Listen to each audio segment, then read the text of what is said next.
السلام علیکم ورحمۃ اللہ وبرکاتہ۔ ناظرین سامعین، ابھی نماز ظہر کے بعد میں گھر میں داخل ہوا تو ایک کیلنڈر کے اوپر میری نظر پڑی جو ٹیبل کے اوپر رکھا ہوتا ہے ہمیشہ سے۔ تو میں آپ کو کیلنڈر بھی بتا دیتا ہوں، یہ ہمارے پاس موجود ہے۔ اس کے اوپر قرآن مجید فرقان حمید کی جتنی بھی آیات ہیں ایک ہی موضوع سے ریلیٹڈ، وہ ساری کے سارے اس کے اوپر رقم ہیں۔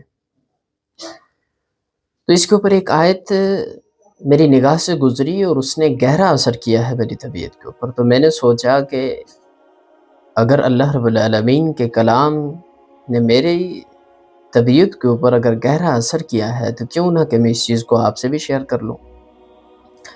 سورہ ہود کی ایک آیت ہے، آپ اس کو خود بھی کہیں مطالعہ کر سکتے ہیں۔ اس کے بارے میں چند چیزیں میں آپ کے سامنے ذکر کرنا چاہوں گا۔ اللہ رب العالمین نے اس آیت میں کیا فرمایا؟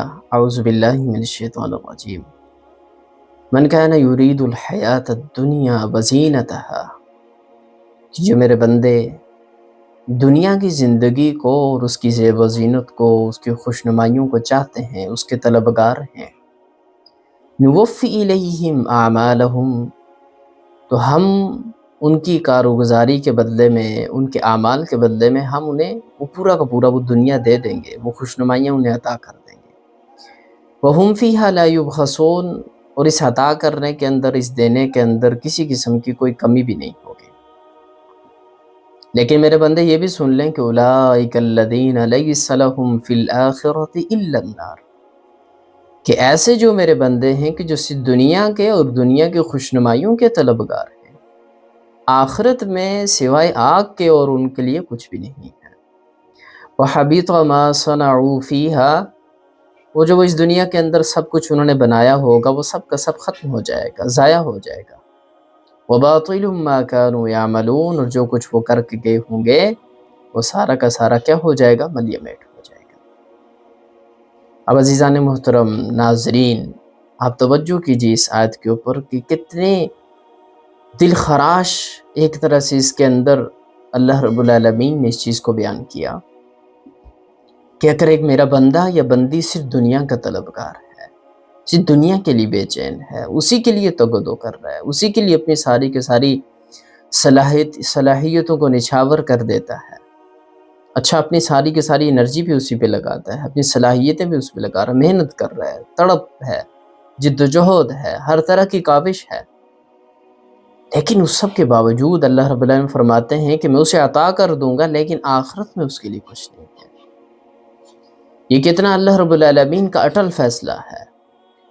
اب تھوڑی دیر کے لیے میں اور آپ ذرا غور کریں کہ کیا میری اور آپ کی زندگی کی ساری تگو جو ہے کیا صرف اس دنیا کے لیے نہیں ہے؟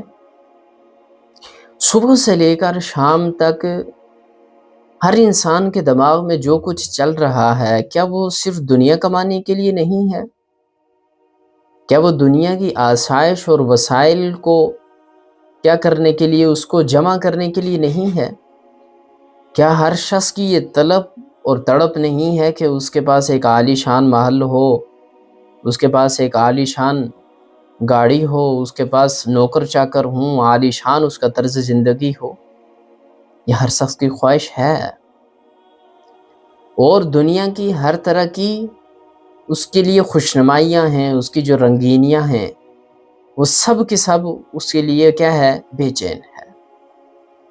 لیکن افسوس کی بات یہ ہے کہ جو آخرت کی زندگی ہے، جو ابدی زندگی ہے، جو ہمیشہ ہمیشہ والی زندگی ہے، اس کے لیے انسان کی نہ تڑپ ہے، نہ جذبہ ہے، نہ کاوش ہے، نہ اس کے لیے انسان کی زندگی کے اندر کسی قسم کی کوئی سرگرمی اور ایکٹیویٹیز ہیں۔ تو اللہ رب العالمین تو یہ کہہ رہے ہیں کہ میرا بندہ جو اس دنیا کے لیے تڑپ کرے گا، جد و جہد کرے گا تو میں اسے دے دوں گا، اسے عطا کر دوں گا، لیکن پھر ہوگا یہ کہ آخرت والے دن اسے کچھ نہیں ملے گا۔ اب حساب لگائیے کہ اگر ہم اس دنیا کے لیے سب کچھ کرنے والے ہیں، اس دنیا کے لیے سب کچھ مانگنے والے ہیں، اس دنیا کے اندر رہتے ہوئے اسی کو ہم جنت بنانا چاہتے ہیں، تو پھر تو ہم خسارے میں ہیں، پھر تو ہمارا سودا جو ہوا ہے وہ گھاٹے کا سودا ہے۔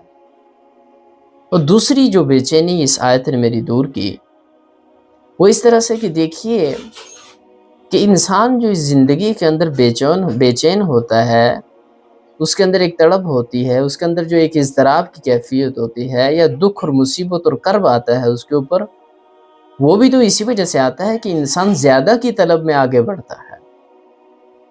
جب انسان زیادہ کی توقع رکھتے ہوئے آگے بڑھتا ہے تو جب اسے نہیں ملتا تو وہ کیا ہوتا ہے؟ ہرٹ ہو جاتا ہے، وہ بے چین ہو جاتا ہے، وہ اضطراب ہو جاتا ہے۔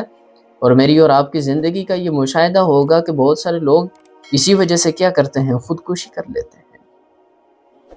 یہی تو ایک وجہ ہے۔ اور اللہ رب العالمین نے سورۃ التکاثر میں یہی چیز کو بیان کیا، اعوذ باللہ من الشیطان الرجیم، الہاکم التکاثر۔ یہ اس بندے انسان کو تکاثر نے زیادہ کی، کثرت مال اور کثرت زر کی یہ جو ہوس ہے، اس نے انسان کو ہلاک کر کے رکھ دیا۔ الہاکم التکاثر۔ اور پھر کیا ہوتا ہے؟ حتی زرتم المقابر۔ اسی طرح سے وہ زندگی کے اندر مال کی زیادتی اور ہر چیز کی زیادتی کے لیے تگدو کرتے کرتے حتی زرتم المقابر، وہ قبر کو پہنچ جاتا ہے۔ اور یہی انسان کی کتنی بڑی اس کے لیے ذلت ہے، اس کے لیے رسوائی ہے کہ پوری کی پوری زندگی، ایک عارضی زندگی کے لیے اپنی ساری کی ساری انرجی، اپنی ساری کی ساری صلاحیتوں کو کیا کر دے؟ نچھاور کر دے۔ اور جو ابدی زندگی ہے، جو ہمیشہ کی زندگی ہے، اور جس کا اور اس زندگی کے ساتھ فاصلے کی اگر میں بات کروں تو شاید 1 سیکنڈ اور اس سے بھی کم، 1 لمحہ، اتنا فاصلہ ہے ہماری اور آخرت کی زندگی کا۔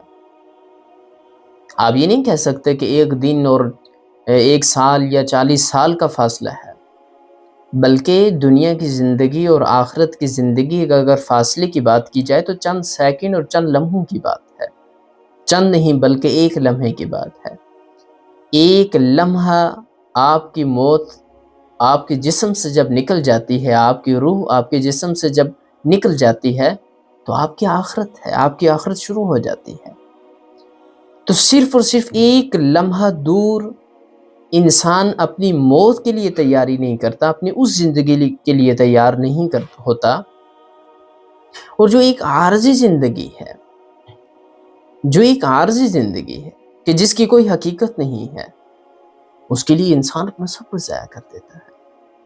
اور پھر جو اس کی طلب، اس کی تڑپ کے لیے وہ اپنی اس زندگی کو بھی پریشان کر دیتا ہے۔ ظاہر ہے کہ جب کثرت مال کی، کثرت زر کی، کثرت زن کی انسان کے اندر طلب اور تڑپ نہ ہو، جو اللہ نے اسے دیا ہے اس کے اوپر راضی ہو جائے، تو مجال ہے کہ وہ انسان اپنی زندگی کے اندر پریشان ہو۔ مثال کے طور پر اگر اللہ رب العالمین نے اسے کسی پریشانی سے لاحق کیا ہے تو وہ یہ سمجھے کہ یہ اللہ رب العالمین کی طرف سے ہے، آزمائش ہے، اس کے اوپر صبر کرتا ہے تو پھر بھی کیا ہے؟ کامیاب ہے۔ اور اگر اسے خوشی ملتی ہے، اس کے اوپر وہ اللہ رب العالمین کا شکر ادا کرتا ہے تو تب بھی وہ کیا ہے؟ کامیاب ہے۔ لیکن اگر وہ خوشی کے لمحات کے اندر اپنے رب کو بھول جاتا ہے، اپنے مالک اور خالق کو بھول جاتا ہے، تو تب کیا ہے؟ اللہ رب العالمین کی طرف سے عذاب ہے۔ اور اگر غم اور مصیبت کے اندر وہ صبر نہیں کرتا بلکہ شکوہ اور شکایات کرتا ہے تو تب بھی کیا ہے؟ اللہ رب العالمین کی طرف سے ناراضگی ہے۔ تو اللہ رب العالمین خود صانع ہے، خود خالق ہے، خود مالک ہے، مالک کائنات ہے، مالک ارض و سما ہے۔ وہ خود بہتر جانتا ہے کہ میری جو صنعت ہے، میرا بنایا ہوا جو انسان ہے، اس کی فطرت کیا ہے، وہ چاہتا کیا ہے، اس کی طلب اور تڑپ کیا ہے۔ تو اسی لیے اللہ رب العالمین نے کچھ قواعد اور ضوابط دیے ہیں۔ انسان کی فطرت کے مطابق اس نے اپنا کلام نازل کیا ہے کہ میرا بندہ یہ میرے اس کلام کو پڑھے گا تو اس کی جو فطرت ہے وہ فطرت سلیمہ ہو جائے گی، کہ جو حقیقت کے اندر جس کے اوپر انسان کی پیدائش ہوئی۔ لیکن جب وہ اس کلام کو چھوڑے گا کہ جو انتہائی مسحور کن کلام ہے، کہ جو انسان کی زندگی کے اوپر گہرا اثر رکھنے والا ہے، اگر وہ اس کے ساتھ نہیں پڑھے گا، اس کی زیارت نہیں کرے گا، اس کو دیکھے گا نہیں، وہ اسے سنبھال کے الماری کے اوپر رکھے گا، بجائے اس کے کہ وہ میز اور ٹیبل کے اوپر رکھے کہ اس کے ہاتھ لگ جائے، اس کی نگاہ اس کے اوپر پڑ جائے، اس کے بچے، اس کے گھر والے، اس کا اہل و عیال اسے ہاتھ میں پکڑیں۔ تو پھر کتنی ہی دکھ کی بات ہے کہ اسے سنبھال سنبھال کے اسے خوشبو لگا کے وہ الماری میں تو رکھتا ہے، لیکن اپنی زندگی میں اسے لے کر نہیں آتا۔ تو زندگی کے اندر لے کے آئے گا تو اس کی زندگی کے اندر کیا ہوگی؟ تبدیلی ہوگی۔ ظاہر ہے جس طرح سے میں نے ذکر کیا کہ سانے کی جو صنعت ہے وہ سانے کے قوانین اور ضوابط کے مطابق ہی وہ بہتر چل سکتی ہے۔